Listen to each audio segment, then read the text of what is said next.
magacaygu waa Ibraahim Isxaaq Bulle waxaan jiraa 26 sano waxaa ka imaaday Janaale qof niyad wanaagsan ayaan ahaa waxaana la ii sheegay in alla dadkiisa ay tahay waxaan soo maray dhibaatooyin badan dagaal ma ahayn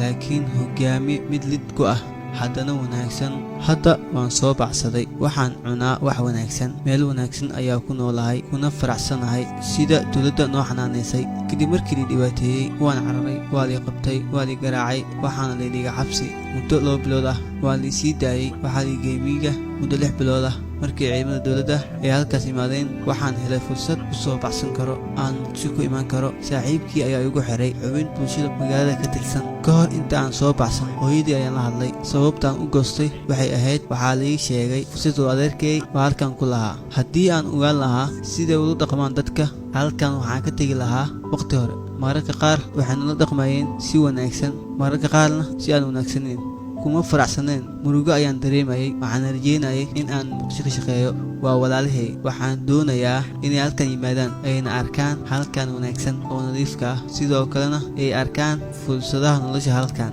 cuntada iyo nolosha wanaagsan waxaan u sheegay hooyaday in aan doonayo in aan ka shaqeeyo halka adeerkay uu joogo kadibna waxaan soo aaday xarumaha dhaqan celinta ee dalka fadlan ka faa'iideyso xarumaha dhaqan celinta dalka adigoo lagu bari doono xirfado aad ku shaqeysato haddii aad doonaysid inaad iskaga soo baxdo al-shabaab fadlan la soo xiriir lambarkan eber 6 9 23 41 eber 8